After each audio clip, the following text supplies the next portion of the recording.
Can't take off work. Is looking at you, kids. I wish I knew how to quit eating bugs. This seems so fun. There's no place like home. I'm gonna make him an offer down with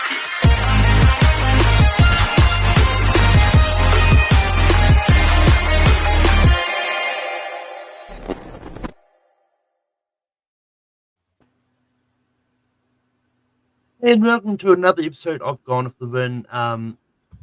We're here this week. We're talking about cinematography and production design, and plus some other news and that. But we've got Dan here. Dan, how's it going?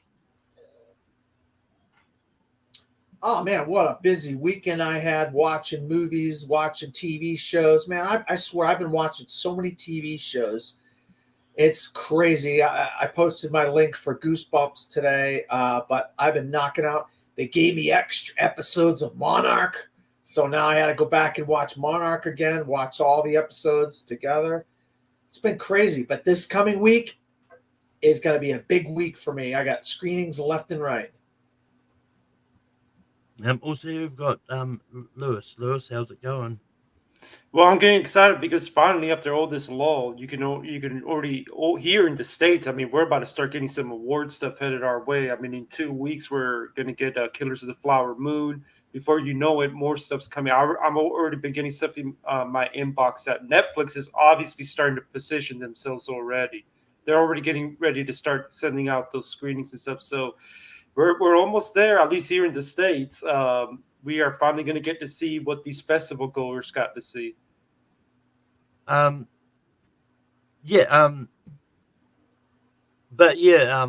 who knows how long it will take for them to get to New Zealand, because sometimes they take a long time. But that being said, going to start off the way we normally do. What we watched in the past week. Dan, what did you watch in the past week?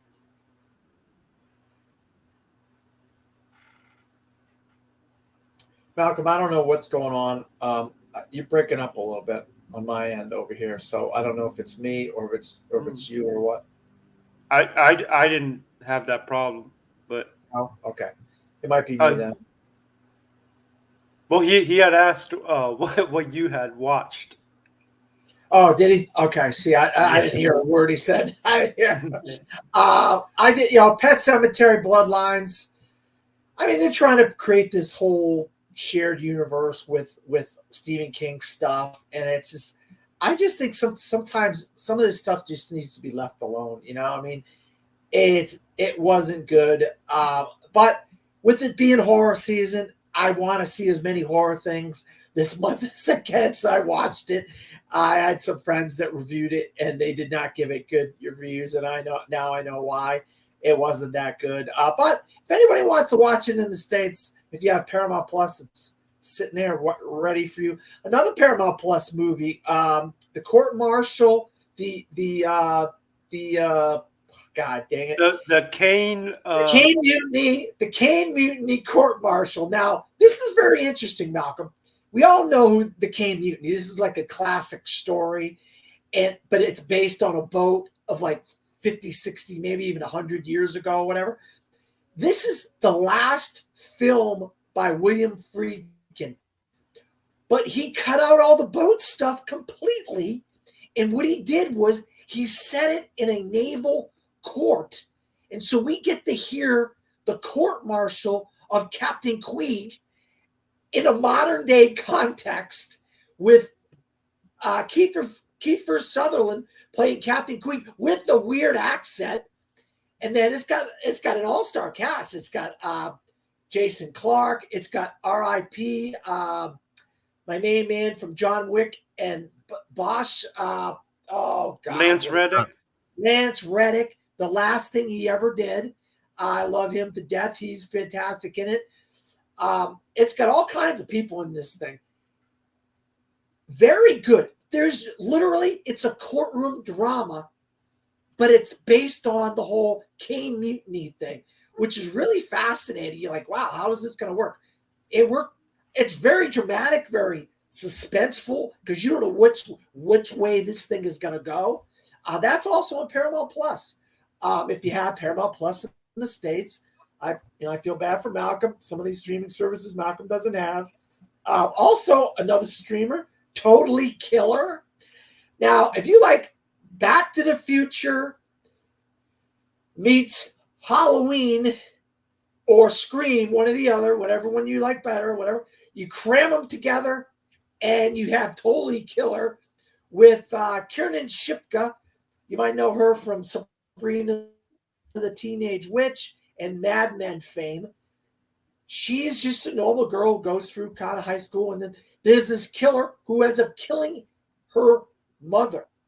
And then the killer comes after her, but somehow or other stabs her science project, which is a old-fashioned photo booth, and they go back in time. That's all I'm going to say. It's not the best movie, but once again, dealing with Halloween, horror movies, we're trying to find some. I'd say give it a shot. It's 3.5 star movie. I mean, you can't take it serious. You just cannot take this thing seriously. If you take it serious, you're not going to like it. But if you don't take it seriously, you can enjoy it, actually. I think it was a halfway decent little thing. I don't know if I talked about it last week. Appendage, another one, girl from a show that I love called Winning Time. Oh, God, what is her name from Winning Time? She plays Jeannie Buss in Winning Time. She's the main girl in Appendage. She's dealing with a relationship, some stress on the job, and her mother's a little bit overbearing. Her boss is overbearing. She somehow grows an appendage that comes out of her body, and then it goes off the freaking rails from there. It becomes this crazy, wild thing. I don't know what to say about Appendage, but if you want to watch a weird, crazy horror movie, maybe that's the one for you. That one's on Hulu in the United States. And then The Mill, I don't know if I talked about this or not, is got Lil Rel Howery. He got a promotion for this job called Mallard. His wife and him, they move into this nice apartment. She's pregnant. He goes to sleep. He wakes up. He's in a prison, an open air prison, with this thing that you push around circles. It really is a movie about employers, employees, dedication, appreciation for employees, how much you do for your employer, and how much you're worth, and so forth. In this day and age, especially in the state I live in, it really resonated with me because I've been on a lot of jobs that don't appreciate you. You know, food and everything goes up in price. Gas goes up. What doesn't go up in price? Wages. Wages never goes up in price in the state I live. But that's a 3-star movie for me. That's also on Hulu. Like I said, I talked a little bit about it last week. I was under embargo, but Goosebumps, very good. I got all 8 episodes of Goosebumps. This is on Disney Plus and Hulu. If you like the Goosebumps books, this is real. It brings the books into this show, but also gives the characters within the show their own episodes and their own. You get to learn about each of the main characters in the show. I thought it was fantastic. I don't know. I wasn't a fan of the books because I didn't read them, so I didn't know. I did like the 2 Jack Black movies, though. So if you're interested in a little bit of horror series, Goosebumps is coming out on Hulu, I think this Friday. Also, I did talk about Monarch a little while ago. I'm under embargo for Monarch, but I got 2 more episodes, 2 really good episodes that really start bringing this thing into clarity. If you're a fan of the monster universe, this really fills in a lot of the gaps of the creation of Monarch and what kind of business they are regarding the monster universe and stuff like that. And it's got Kurt Russell and Wyatt Russell playing the same character 50 years apart from each other, which is kind of cool. There's the younger cast is very good. There's this Asian girl, and I forget for the life of me. She plays Kate. Fantastic in this show. I cannot wait to see her in more stuff. I forget her name right now. Lila or Leela, I don't know what her name is. but Yamamoto, something Yamamoto is her last name, but she is fantastic in this show. So that is going to be coming very soon on Apple TV Plus. Monarch Legacy of Monsters. So if you're interested in the the Monsters universe, that is coming up soon. Also, what do I got? I think I can't remember what else I reviewed this week. I reviewed so much stuff. This has been crazy. Exorcist Believer. I told you guys I had the screening of Exorcist Believer. Wow. I liked it, and I thought it was decent, but I just feel like it was like a cookie cutter kind of thing from the original Exorcist. Like they were copying in a lot of ways the original Exorcist. Instead of one girl, it's two girls. Oh, we have to have a black girl and a white girl. We can't just have a white girl. Oh, we got to have a black girl and a white girl to cover all our bases here. We got multiple religions involved in this exorcism. I like Leslie Odom Jr. Norbert Leo Butz is in here. Jennifer Nettles is in there. What's her face from Handmaid? Ann Dowd is in here. I just feel like maybe we've been exorcist out. Like we've had so many different types of exorcist movies over the years where this one just didn't really. And I liked it okay. I didn't love it, but I just think maybe. And David Gordon Green, he's quote unquote, he's supposed to be doing a trilogy.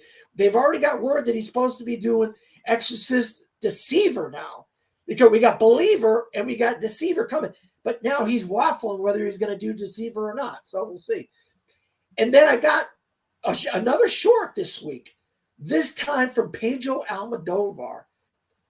Strange Way of Life, a 30-minute short. And it stars Pedro Pascal and Ethan Hawke as cowboys. They're old friends from years past. They've known each other for 25 years. But Pedro's son does something. And Ethan, being the sheriff of the town, has to go find him and take him into justice, bring him in. And, of course, some stuff happens between the two guys.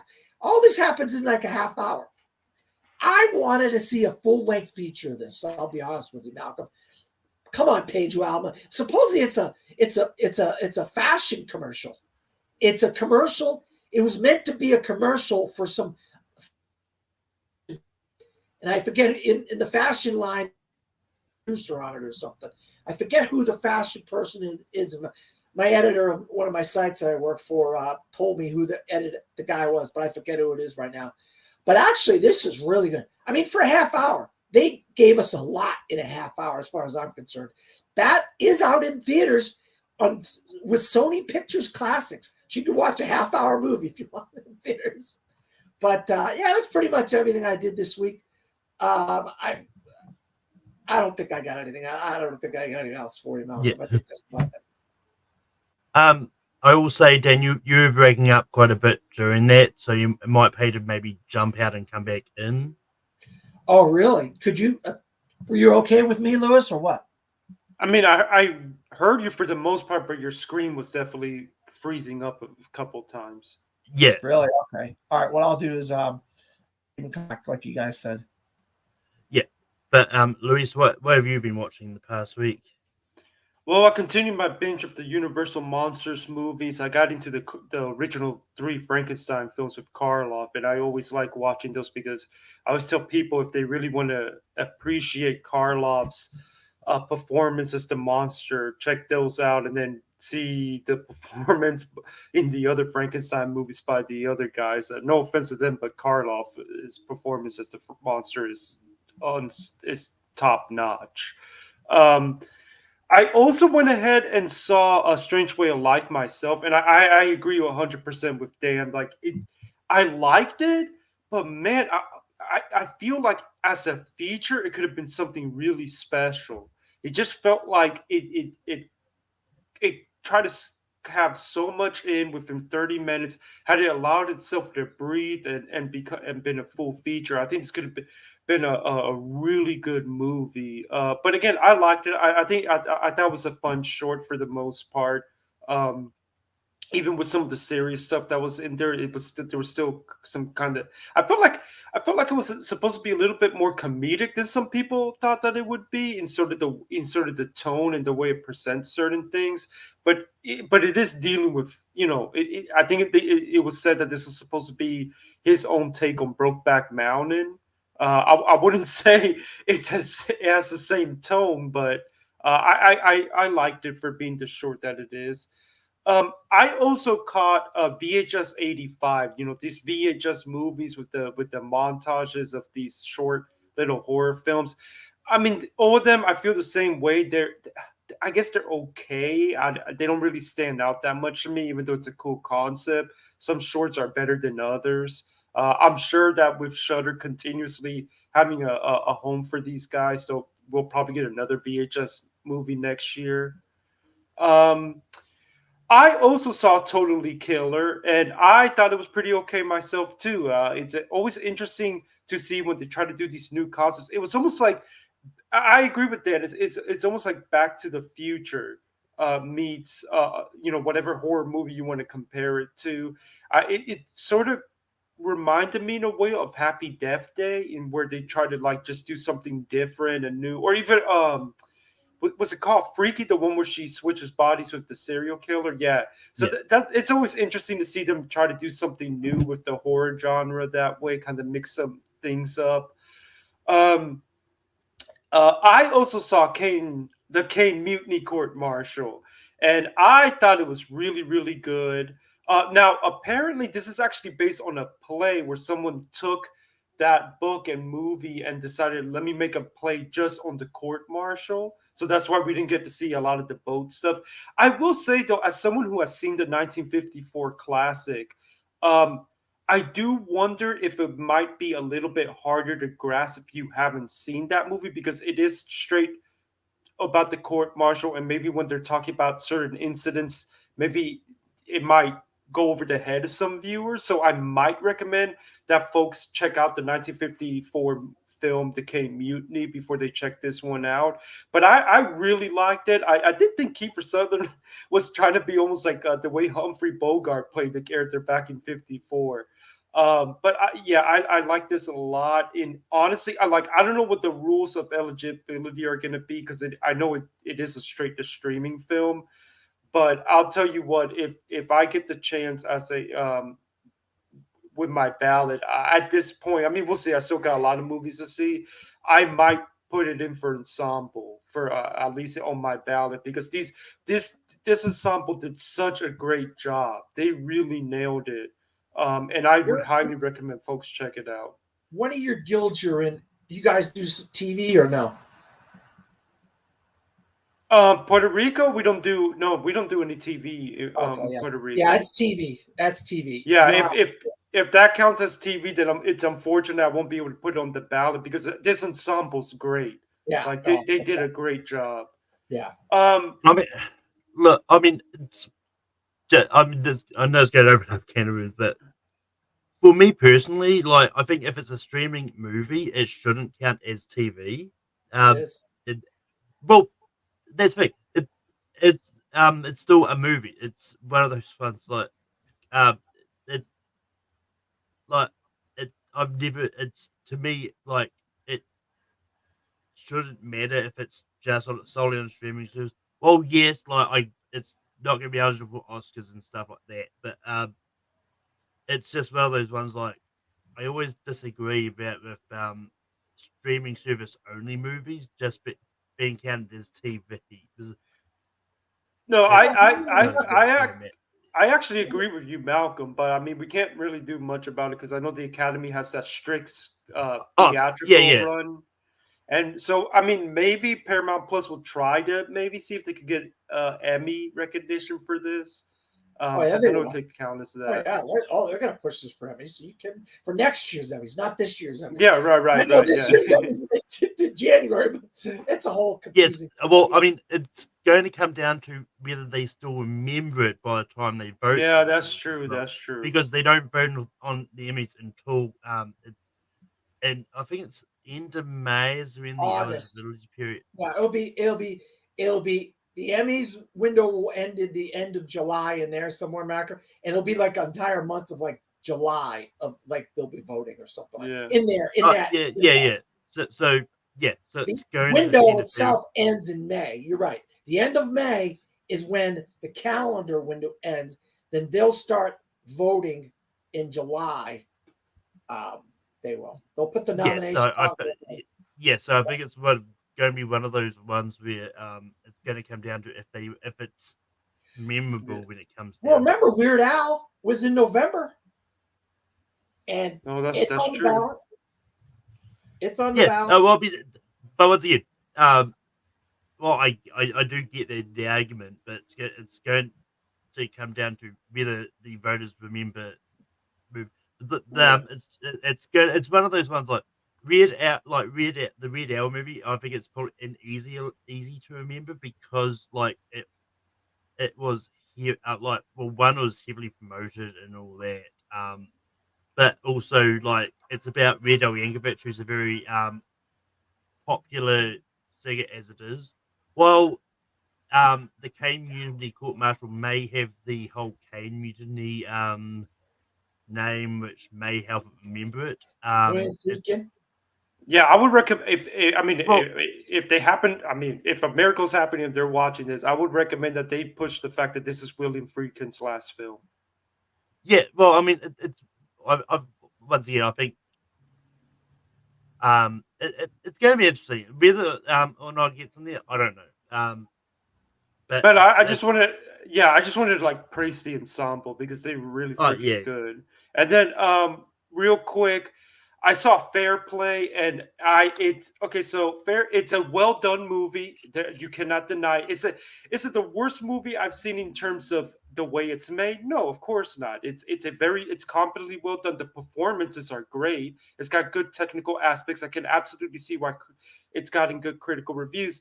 But I think with audiences, because audiences have been much more negative to this movie, and I don't know, maybe it's just because of some personal stuff that I'm going through that the movie kind of touched on. I don't know what it was, but I just thought the movie was so mean, and there was so much uncomfortable stuff in there that really kind of messed with me. And story wise, it just completely lost me. I don't know. Maybe in a year or two, if I decide to revisit it, I might be more kind to it. But yeah, I wasn't too crazy about Fair Play, though. Again, it's nothing against the performances. It's just the story just was very hard for me. I also saw Pet Cemetery Bloodlines. I agree with Dan that that was kind of mediocre, which is unfortunate because I actually binged the Pet Cemetery movies in preparation for it. Pet Cemetery is one of my personal favorite Stephen King books, so it's unfortunate that it seems to struggle to get good adaptations on film. And supposedly Stephen King had spoken up that he liked this, but I'm gonna have to disagree with him. I wasn't crazy about this. And finally, I also saw Exorcist Believer. And look, it's a movie that has bad reviews. The audiences have not reacted well to it as well. But I don't know what else to say. Maybe the expectations were too low. I liked it for what it was. I do agree it's definitely a very copycat film. It's pretty predictable, even though it does do a little bit of a ballsy thing there at the end with the end of the exorcism that might leave a sour taste in some folks' mouth. But I don't know. I don't know what else to say. I enjoyed it for what it was, and we've had. I honestly think we've had much worse Exorcist sequels than this one. Exorcist 2 is terrible. Oh yeah, that's a complete disaster. This is better than that. This is definitely better than that. but anyway, I've seen a few things like I got around to seeing Saw X the other day. I loved it. It's shot it's my favorite of the Saw movies. And I mean it's one of those ones like I like the fact they kind of fleshed out John Kramer a little bit more and have him being the main focus of this. And just showing off his the fact he's like thinking 10 steps ahead of everything, especially when it comes to the end of the movie. And and I think the traps are just brutal and just that, and um it definitely shows like how you sort of find these traps for people who maybe who are definitely terrible people, versus traps for people who maybe aren't that bad but still did terrible things. But Yeah, I had a ticket, Malcolm. I had a ticket for it to go see it on Thursday, and I had to cancel my ticket because personal reasons. Oh, But you still haven't seen it, Dan? I still haven't seen it. I was Oh. supposed to see it Thursday, and I still haven't seen it, man. I I'm mean, pretty upset. I'm not a big fan of the Saw franchise, and I liked it. So the hype is That's real. why. That's what I mean. People were saying how good it was, and I was like, "Dang, I want to go see this." So I got a ticket. I had a screening set for myself, and then bam, something came up. I couldn't go, and I haven't gone yet. So you guys seen something I haven't seen? How about that, Malcolm? But yeah, the other things I saw, I finally got around to seeing the new M Night Shyamalan movie, Knock at the Cabin. I actually liked it. I thought it wasn't that bad. It was a lot of fun. Makes you think, doesn't it, Malcolm, about society and life and the whole world in a way? A little bit, but yeah. And but then also I finally I got around. I watched Where'd You Go, Bernadette, which I thought was fine. I also saw Robert Altman's Gosford Park, which I also thought was just fine. Gosford Park is a freaking classic. I love Gosford Park. Glad you finally got a chance to see that, Malcolm. I love that movie. I mean, it's good. I just don't like it. It's brilliant, fellows. He created Downton Abbey. Abbey. And Gosford Park is almost like a darker Downton Abbey in some ways. But it's freaking amazing. I mean, freaking amazing. I love Gosford. What'd you say, Malcolm? Sorry, I'm interrupting. I've seen a few episodes of Downton Abbey. I think it's just fine. So that's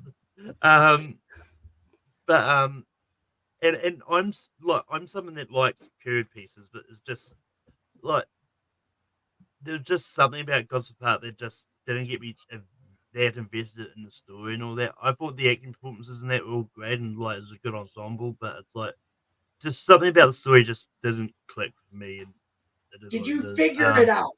Is what I want to know. Did you figure it out before the movie was over? Anything? Did you figure anything out while you were watching it, Malcolm? That's what I want to know. I don't want to get off on a tangent, but the fact that you're just now getting to Gosford Park, I love it because I think this movie's amazing. Go ahead. Yeah, I mean I don't. I mean, I didn't figure anything out by the end, but it's just yeah. I knew Ryan Phillippe was not good, and I knew there was a connection between Helen Mirren and Clive Owen. I just couldn't put my finger on what the connection was. Go ahead. I'm sorry. But anyway, time to move on. So we got some news that came out. Going back to our favorite organization of the Golden Globes, but it came out just after we wrapped.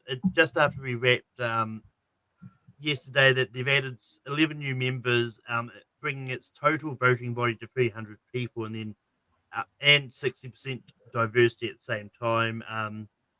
And in the article I'm reading from Variety, they're saying like the 300-person voting body is 47% female and 60% racially and ethnically diverse, including 26.3 Latinx, 13.3 Asian, 11% Black, 9% Middle Eastern, and that like voters come from countries like Armenia, Cameroon, all around the place. But Louis, what are your thoughts about the Golden Globes sort of getting more diverse in their voting body?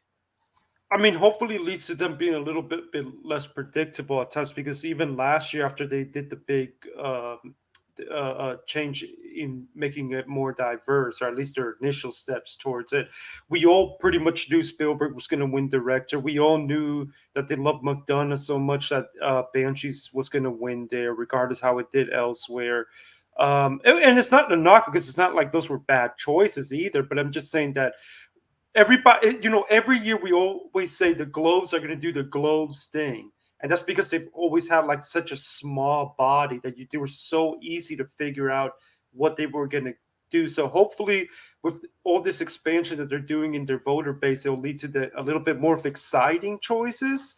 In terms of them not being as predictable, I should say, especially because of late the Globes have been getting worse and worse at really matching with the Oscars. So like they don't seem to be as helping us in predicting like they used to. I think they've been on a streak now for a couple years now where they haven't even given. They get to give Best Picture basically 2 times in their ceremony, and they still for a couple years now have not gotten what wins Best Picture at the Oscar. Like I think the last one was Nomadland, and that year everybody was giving everything to Nomadland anyway. So yeah, I mean it's good news. I hope they keep diversifying, and hopefully it'll lead to the Globes being a little bit more unpredictable with their choices. I mean, it's one of those ones like just to bounce off that for a second. I think it's kind of a good thing that they're not always aligning for the Oscars, because it means that like they are essentially doing their own like thing. And and it makes the award season more exciting, because like we always say, is like, I wish we could give all these movies awards. Yeah. So if say Barbie and Oppenheimer win Globes, but neither of them win at the Oscars, something else wins. Like it's a bit more, makes the awards season more exciting, because it means that there's a lot of other movies getting some recognitions from different places, and Yeah, rather than the same movie getting all the awards all awards season and all that. yeah, So that's a good point. That's a good point. But Dan, what are your thoughts about the Globes becoming more diverse?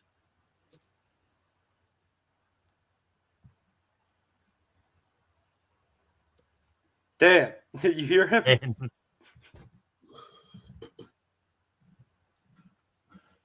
Oh, I think he's completely lost audio on us.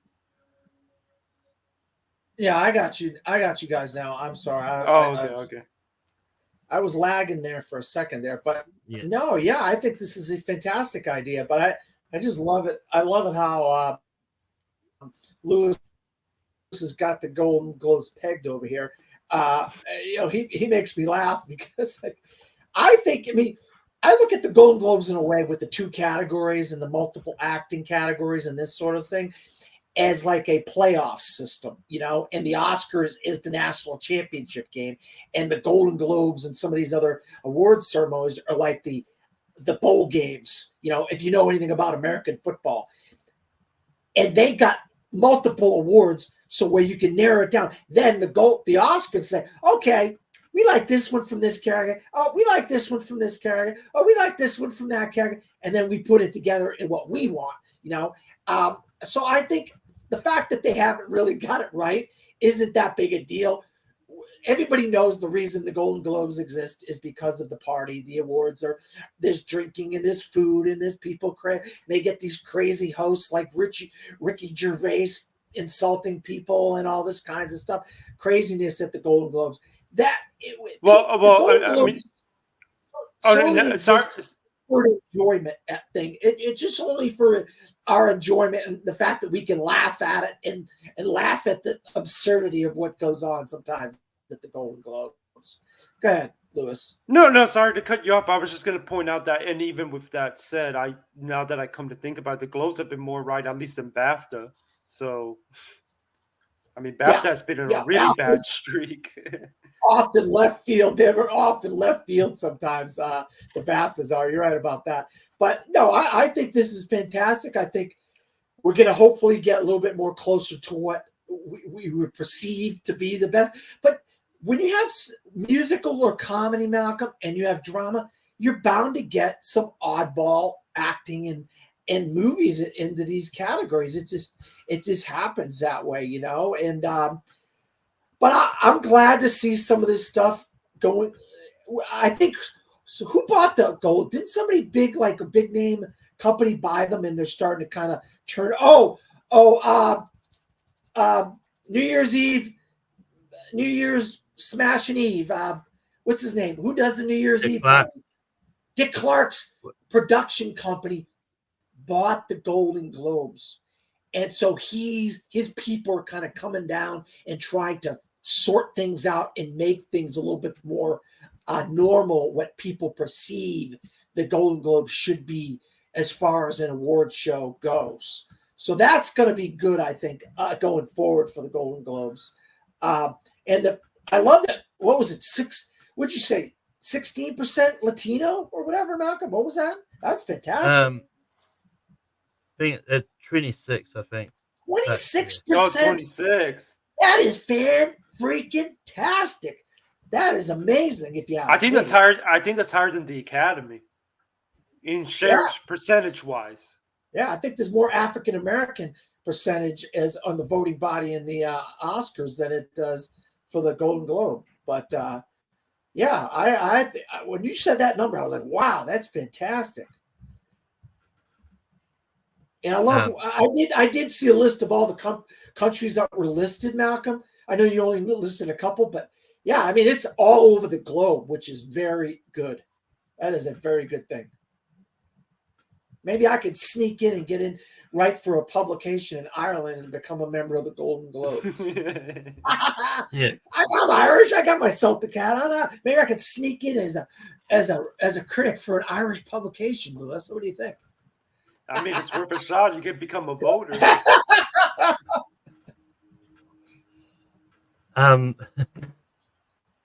But anyway, the other news that I got nothing. All right, go ahead, Malcolm.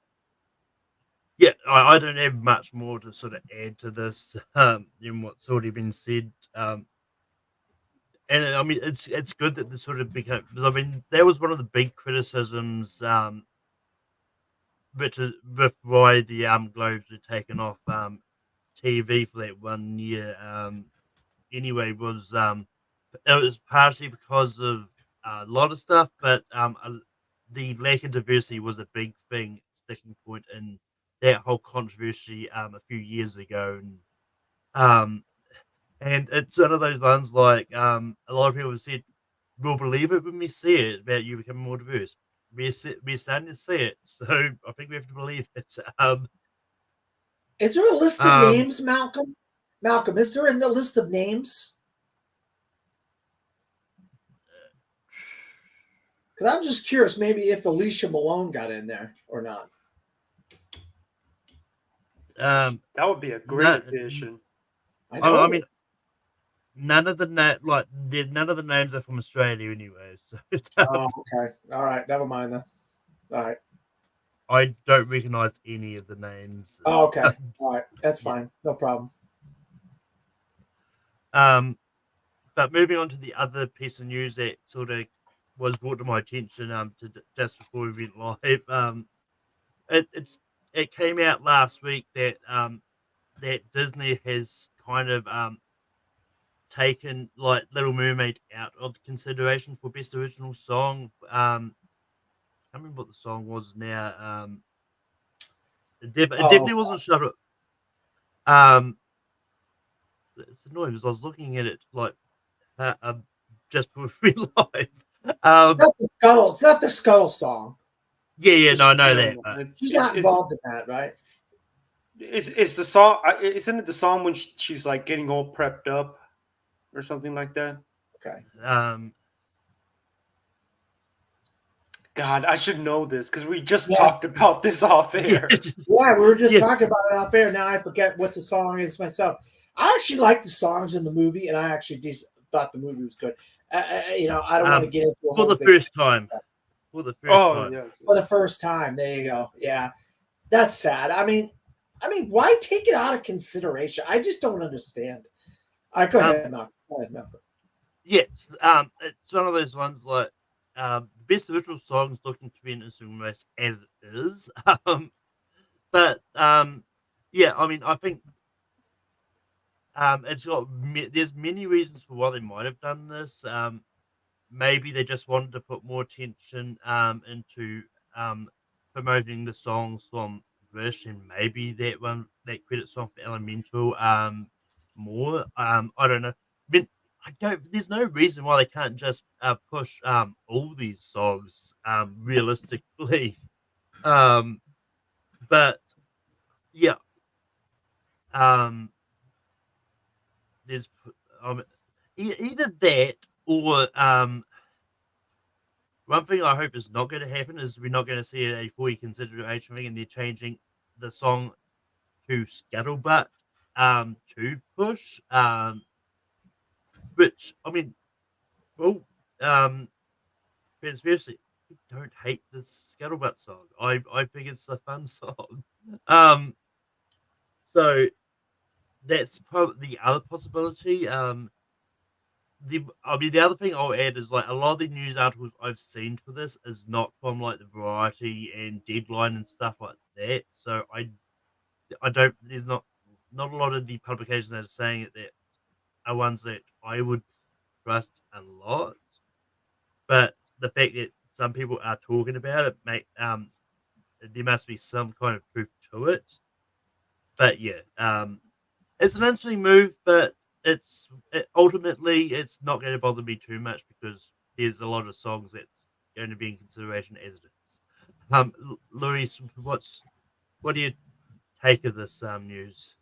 I mean, the only thing that I can think of is that it's a strategy thing because it's the song category is so competitive this year. So maybe they're thinking, well, it's a long shot for us to get this in anyway. So let's just focus on the elemental song. Or really, what I think they're really going to push is Wish. Because from what I understand, they're supposed to have plenty of songs in it. So that's probably what I think it is. I think it's just a strategy thing where because and it's funny because that Disney finds themselves in this position because one of the reasons that they got to a point where you could only put so many songs from a movie was because Disney was dominating the song category so much and putting so many songs in there that led to them making the rules that there were limits to how many songs you can um, submit for consideration for each movie.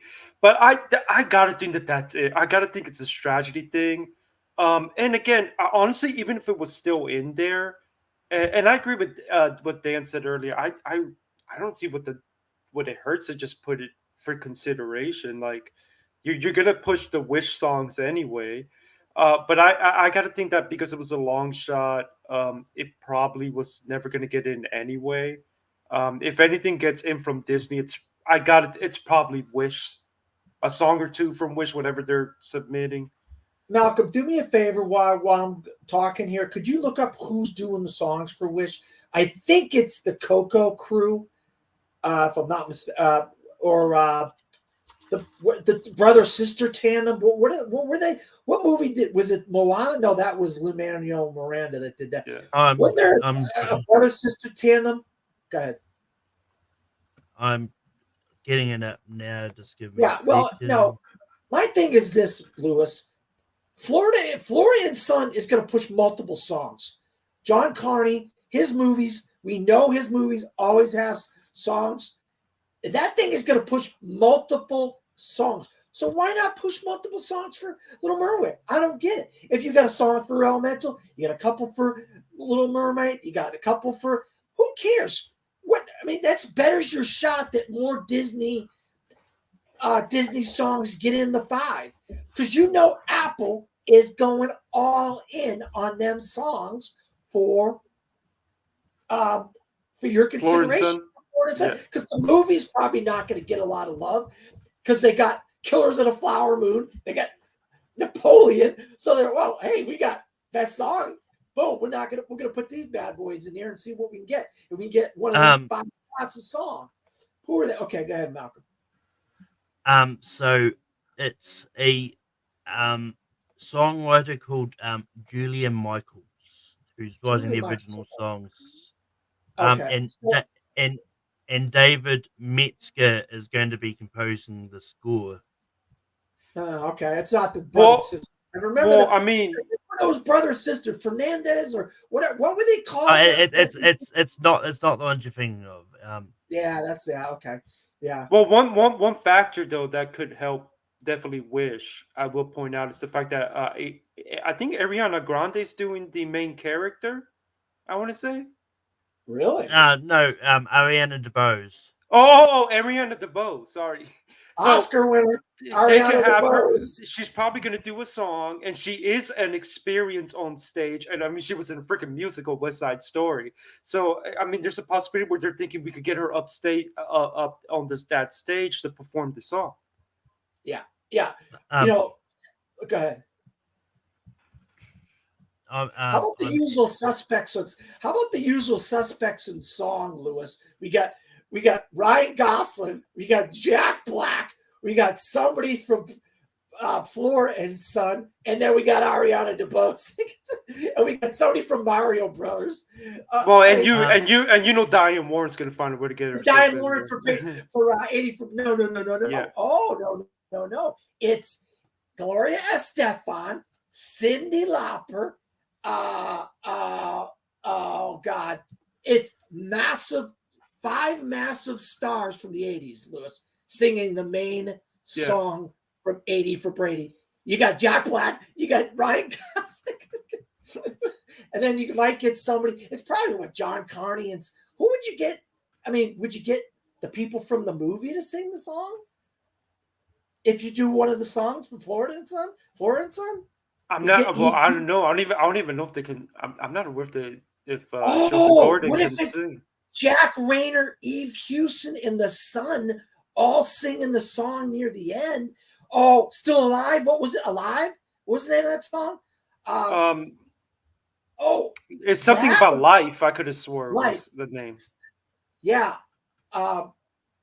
This is the life or something. I don't know. I don't quote me on it. But we all know what that was from last year. No. This is the life.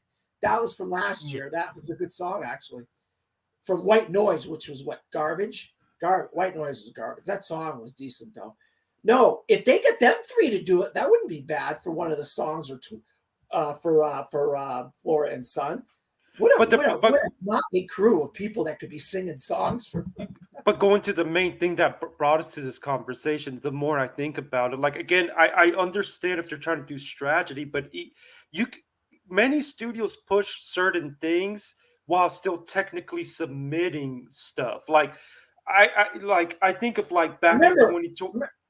Remember last year, everybody's like push, R, and then what ended up happening? It was All Quiet on the Western Front that came out of left field, and like that became the big thing for Netflix. And you're right, you don't know what's gonna resonate with voters or the guilds even, right? So it could be something out of left field. The song, and especially the song branches, can sometimes really surprise us. I mean, remember the surprise when the Everything Everywhere song got in last year, and nobody predicted that. No, nobody predicted that. Go ahead, Malcolm. Yeah, I mean it's one of those ones like it's gonna be interesting because I don't think we're going to get multiple songs from the same movie anymore. So I think if Florida and Son gets any songs, it's got to be that one main song, "Live Life" or something life. That's the song that it's going to get more than likely. Go ahead. I mean, we all thought we don't talk about Bruno was going to be the one from Encanto, so so anything is possible. Well, to be fair, they were caught off guard by how big that song turned out to be. But yeah, no, I mean it's one of those ones like I think it's going to be interesting because I think it's kind of smart to potentially submit one song for like pick that one song is then you can pick what one you want to be the one that they push.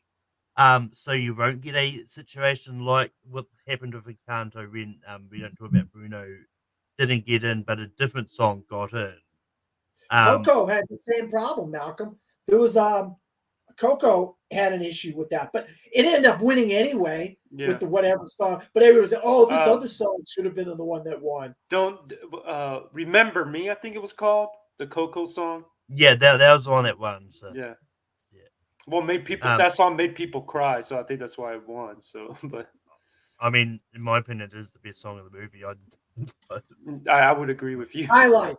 High Life is the Flora and Son one. That's I'm telling you. Oh, okay. I knew Keep Life an was eye in out there. for High Life. um, That's all I'm saying. Okay, good. yeah. I mean, it's just one of those ones. Like we'll talk about best original song later on because it's going to be an interesting discussion as we get along there.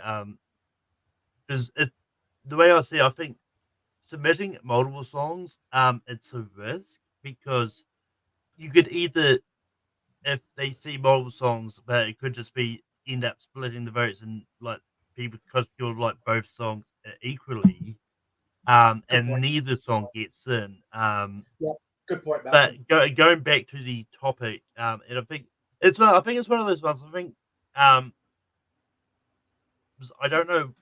I still can't really fathom to why Disney decided to take Little Mermaid out of the contention of best original song. Whether it's a case that they are planning to maybe push Scuttlebutt in that later, I don't know. I don't hope. I mean, I don't think that will be the case, um, but yeah, but in saying that, just looking at um this list that's going around on Twitter of some of the stuff that Disney are pushing Little Mermaid for consideration at the Oscars. Some of it, I don't see it happening because they're pushing Little Mermaid for Best Director, um, Best Actress for Bailey, um, Best Supporting Actress for Melissa McCarthy, Awkwafina, and Numa Sweeney. I definitely butchered that last name. Best Supporting Actor for Jonah Howard King, Javier Bardem, David Diggs, Jacob Tremblay, and Art Malik. Makeup and hairstyling, which I totally agree that it probably should be considered for. Original score, and best production design. um, so yeah, some of those ones like best director, best actor, I don't think is going to happen. I mean, um, to be fair, I don't think they necessarily are that confident themselves. They're probably just submitting it to submit it. well, Because you know damn when we get some of those screeners and they have the FYC on top, we get it from we also get see it from movies that we know aren't even like in reality in contention. well, Yeah. I mean, I get that, but it's like it's one of those ones. I still find it weird that they would push it for all those things, but not try to push it for pictures. um, Yeah, that's weird.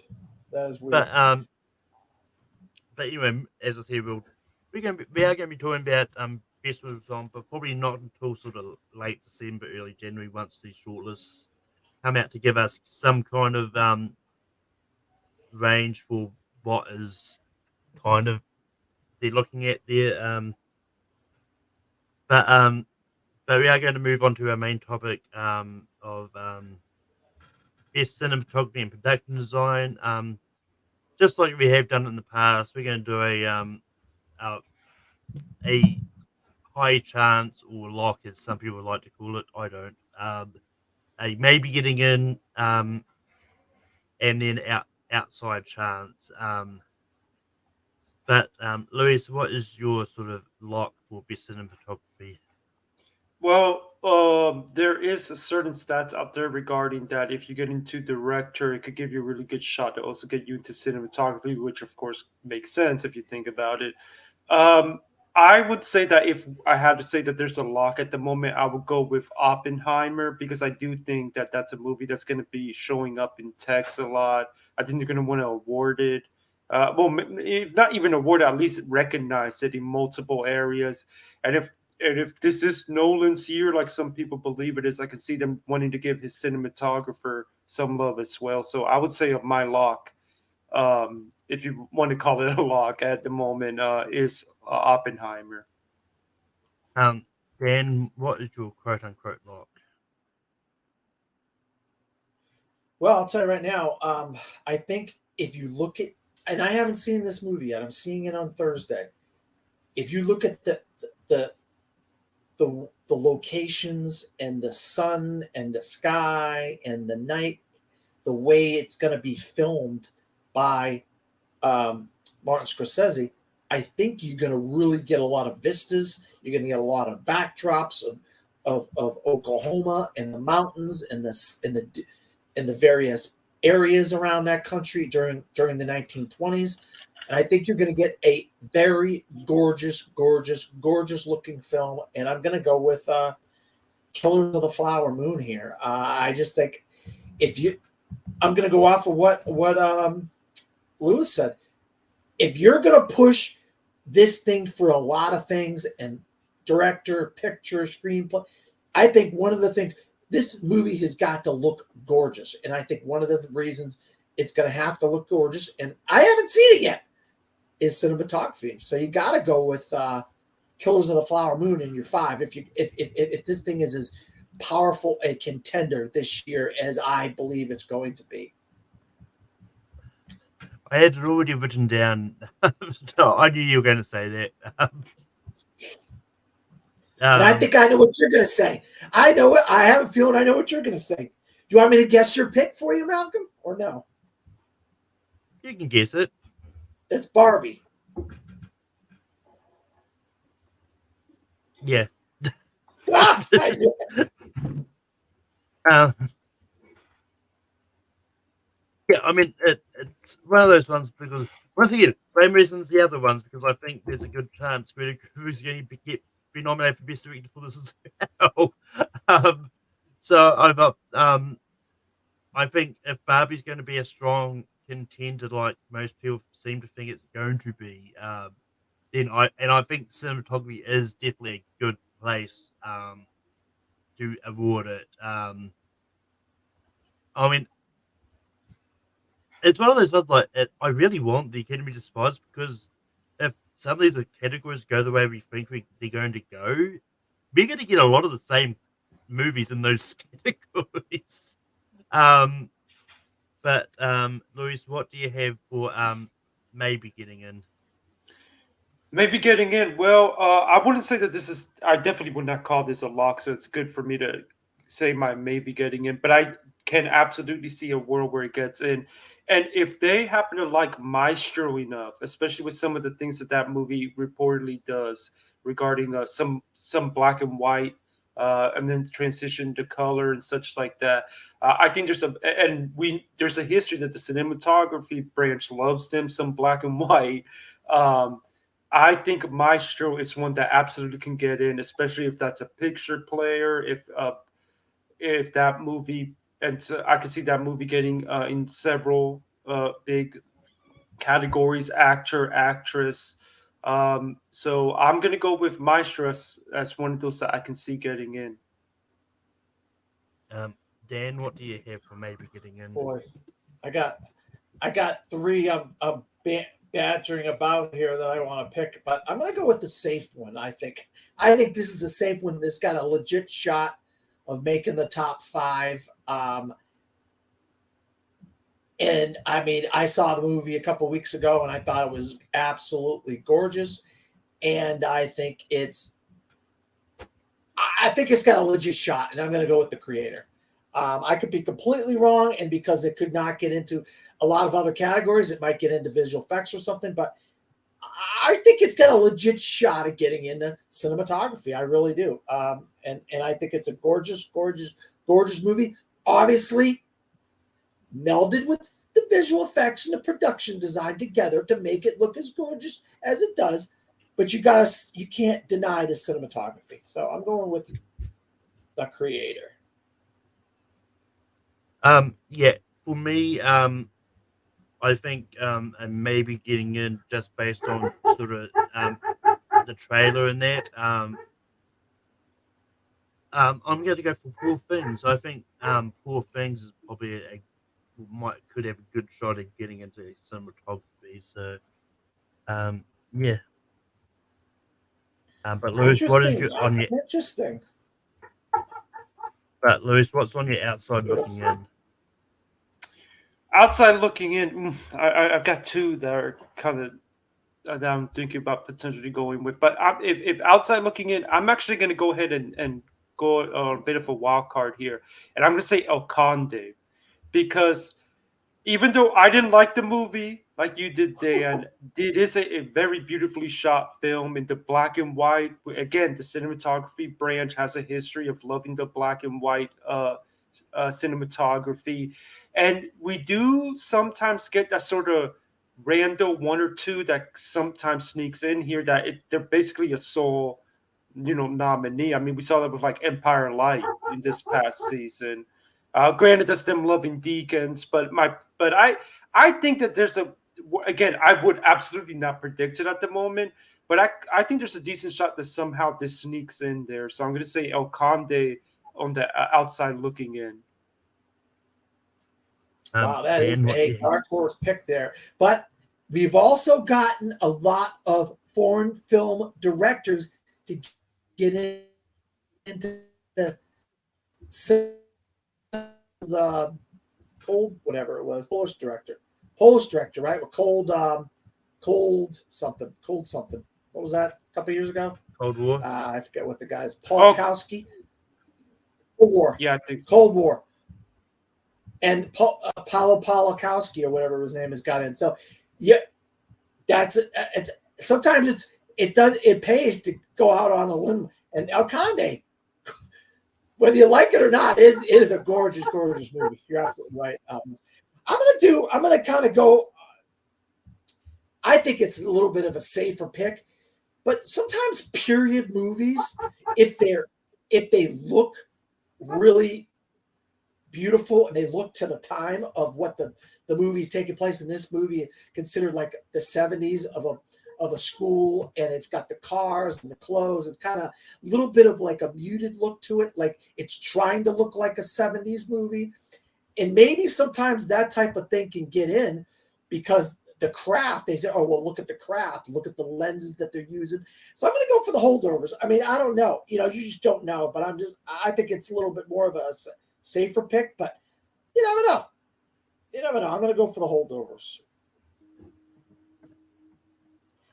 I got the holdovers in my 5 anyway, so we'll see. Malcolm, you get the last one. Are you going to go crazy with it, or are you going to go with something?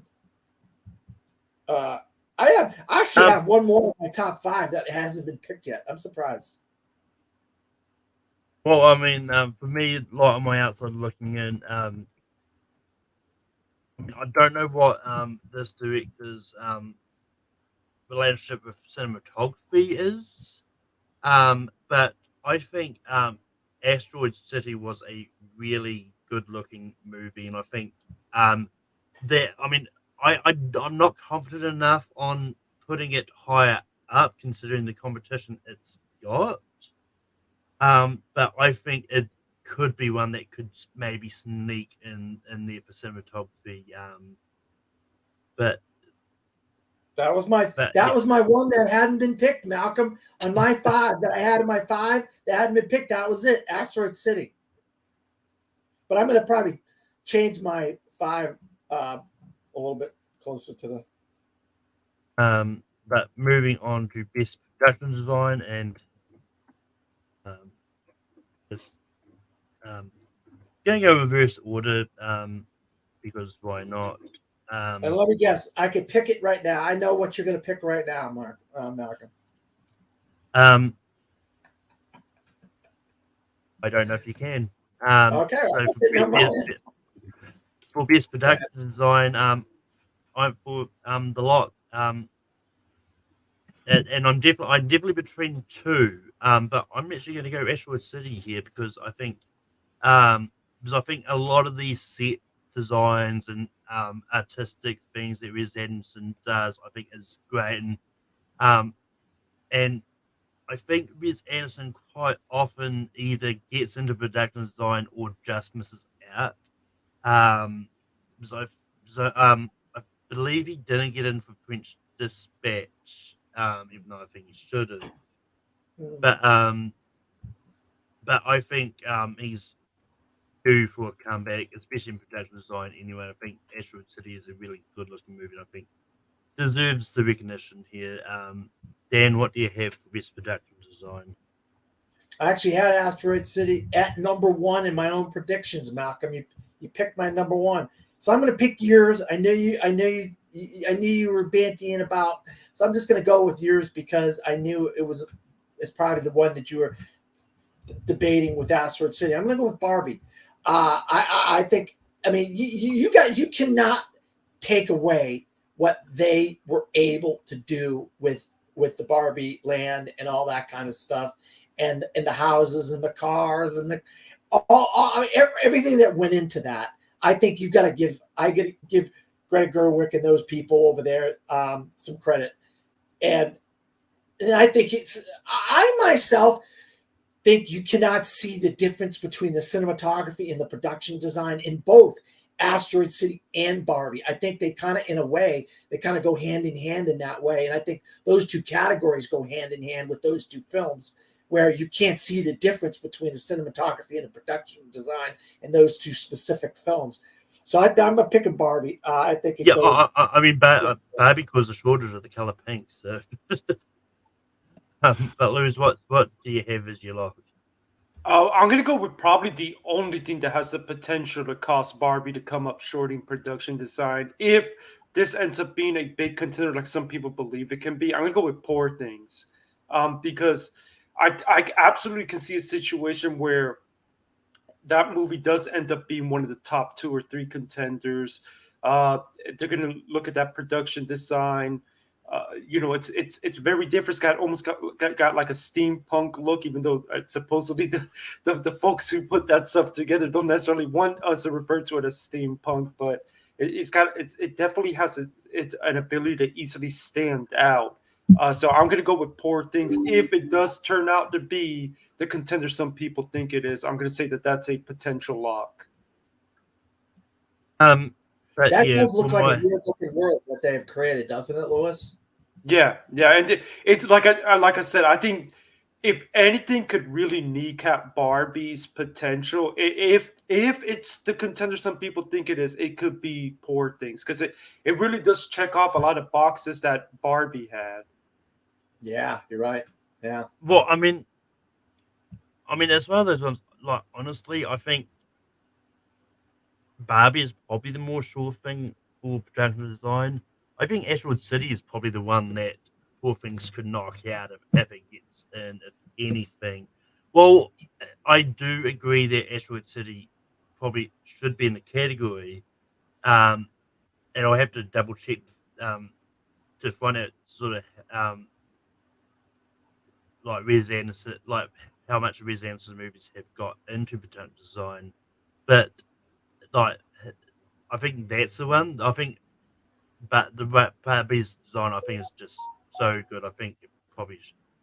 But anyway, moving on.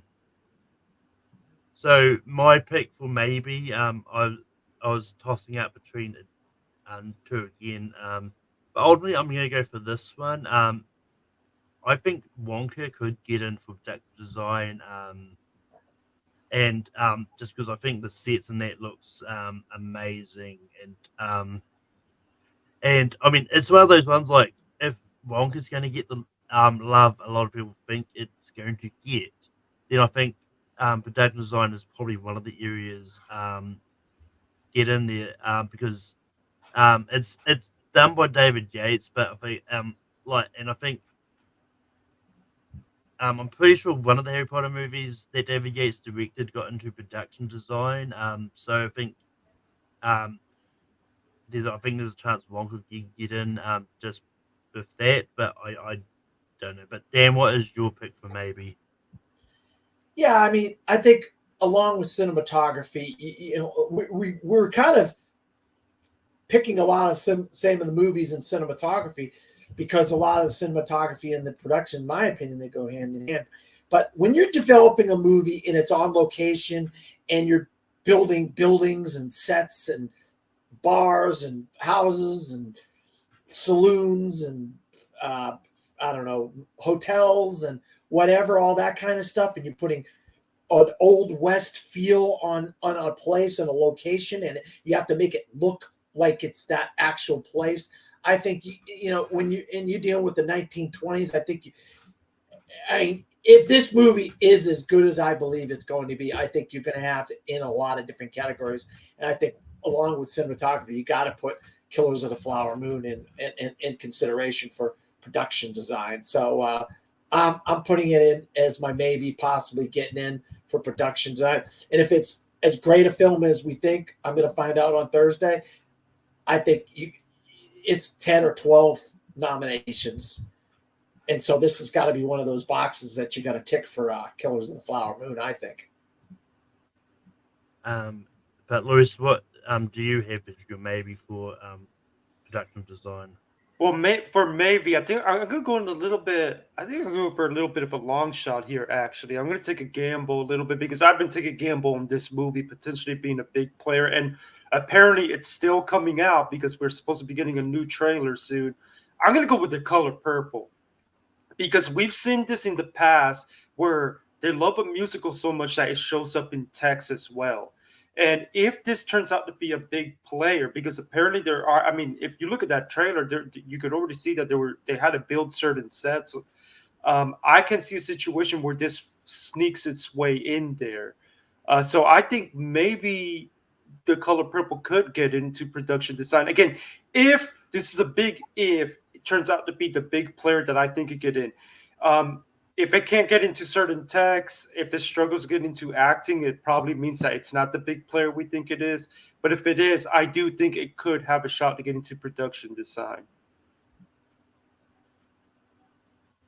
Yeah, I have it in my 5, actually, Lewis. Cool. I have Color Purple in my 5. So I'm not that crazy. No, you're not that crazy. Well, I mean, it's one of those ones like, it's like they tend to have set like and production design isn't so much about just the sets as well, but I think it's about anything that everything that all combined. I know we've had this discussion many times, but it's like because they use the term production design as opposed to set design, which I think it used to be known as in the past. So there must be more that they're considering in production design than just the sets. So, but yeah, which is why I'm going to go with this one because I'm actually surprised no one picked it earlier. But and that's Oppenheimer. I think if Oppenheimer's going to get the love, I think production design for sure is going to be there, and not just because of the sets, because this is always the it, iffy thing for me because I've while I do think that the practical effects technically comes under visual effects. I think that's how it's always been. I think there's an argument to say that production design can also bring in the include the any practical effects that they may use in the movie as well because all of Oppenheimer was practical and just the way he built because I think he built that whole city that they were forming in and like got all that done and essentially he did build an atomic bomb and so so I think all that has to come into consideration here, and I think Oppenheimer. And honestly, I probably should have picked this over Wonka because I thought, and swap them around. But I think Oppenheimer does have a shot. Dan, what is your outside looking in? Yeah, I'm going to go back. I mean, I don't want to sound like a broken record, but I'm going to go back to what I said about a movie on cinematography once again. That the cinematography, if it looks as good as it looks, it can go in hand with the production design. And when you're dealing with a futuristic world or a world that has technology at the forefront in the world and then melding like landscapes and then like a futuristic world together, I think that is an achievement if you ask me. And that deserves to be in consideration for production design, and that's I'm going to go with the creator once again. I think the cinematography and the production guy go hand in hand there to make that world look the way it looks. You know what I mean? I mean, it's a lot of different like sets in different places that things go on that like the main character like kind of visits or kind of explores in the movie. Then you got like landscapes like in Vietnam looking thing. Then you got like big giant like satellites in outer space that are this big giant thing that's looking down, and there's all kinds of technological stuff going along with the cinematography. And I think that's, to me, that's phenomenal production design. So I'm going to go with the creator once again here as a possible. If the creator gets as much love as I think it might get, it's going to show up in a lot of these texts. Like you could get, like this could be the Dune of that year, where you get it in a bunch of text. Whether it wins all the texts, I don't know. I think you could get it in a bunch of them texts to create. Well, that's just. I think Dune moving to next year might have helped the creator maybe sneaking in. I think had Dune stayed with it, as the creator has had no shot. But Yeah, you're right. Lewis, what is your outside looking in?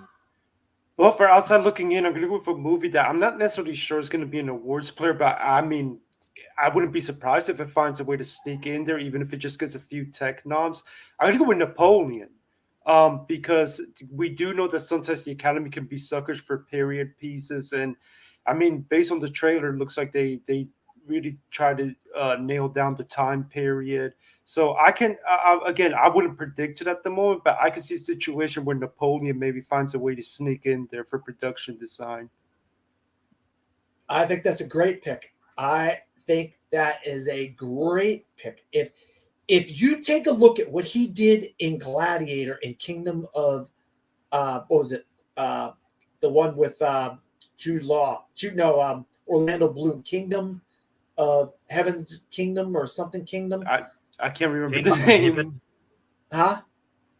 Kingdom of Heaven. Yeah, the one about the Crusades and stuff.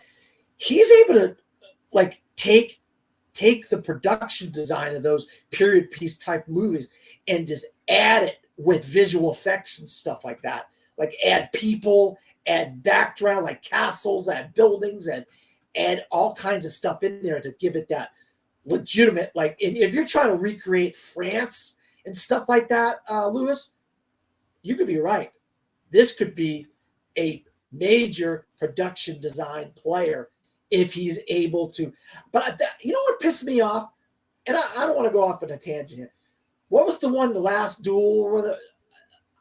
That had incredible production design, incredible, and nobody was looking at The Last Duel as a awards player at all for nothing. And I'm like, and they were looking at the one with Lady Gaga instead. I'm like, how are you picking that one over that one? I was so upset that year because I thought The Last Duel was incredibly looking, especially the production value and stuff. I think ultimately it's just that I think a lot of the Academy members didn't even bother to watch Last Duel. Because it's not like critics were pushing it, and I don't think the studio was even really being that hard in pushing that movie. So I thought that was a travesty. Napoleon's going to be backed by Apple, and Apple, as we have seen, they are not afraid to spend a lot of money on these awards campaign. I mean, they went all out this past season for the animated short. So their big money was instrumental in that big late comeback for Coda. So I mean, if Apple puts the money into it, I know they got Killers of the Flower Moon, but they do have a little bit of help with Paramount with that as well. So I can see again but Napoleon still hasn't screened yet, so I don't know how it's going to be received. Thanksgiving weekend, we're gonna get a bon appetit from Napoleon and then Javier Bardem. We're gonna have some Thanksgiving with our. But Dan, just to correct you a minute. Last year wasn't the same year as A Star Was Born. No. No, He was talking what are about you House of talking about? Gucci. Hatsuguchi. Hatsuguchi is Yeah. what I meant. Well, I mean, That's they it. didn't even get they didn't even get nominated for production design either. No, I'm just saying that the studio, I think it was, what was it, Fox, 20th Century Yeah. Fox at the I time, want to say. was I want to say so. I want to say before it's Fox. Disney bought them. They were pushing Gucci, and they weren't pushing The Last Duel. And I think that some of the techs deserved some recognition, especially production design. I I thought that movie looked incredible, like muddy. You had the horses, you had the buggies, you had the little shopping areas with the fruit and the baskets and the girls running around and all that. Like the I don't know. I mean, it's just me. I look at things in a certain way, and I was like, "Oh wow, how did they create all this stuff?" That's production design for me. But what do I know? I've I been mean, watching movies for a long time. I don't know nothing.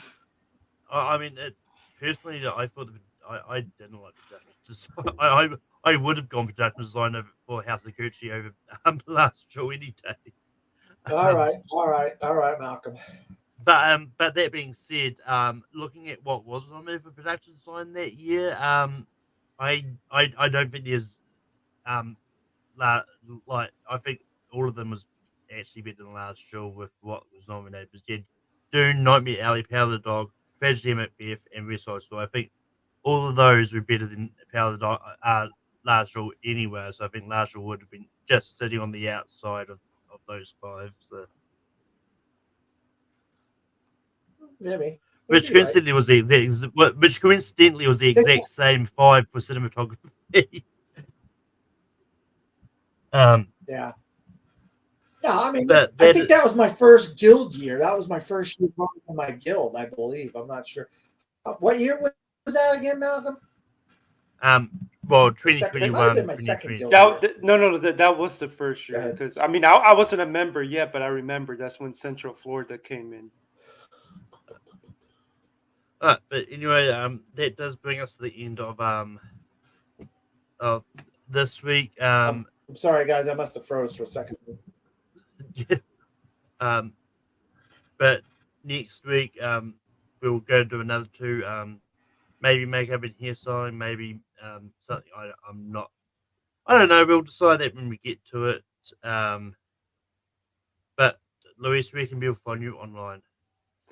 Well, you could just go to mendusmoviereport.com, takes you straight to my Substack newsletter, which is 100% free, no, not a single cent, like unlike other Substacks. Uh, Straight to your inbox, my Oscar projections. Sometimes I talk about my favorite classic movies. At least once a week, I try to get at least one write up on one of the movies that I saw. And also, if you want to find me on social media, Facebook, Instagram, Threads, Twitter/X, Letterbox. Just look for Mendes Movie RPT, and that's where you can find me. Um, Dan, where can people find you online? I will say this. I will reiterate. Mendes Movie Report is a very good place to learn a lot about awards season. I look at Lewis's stuff every week.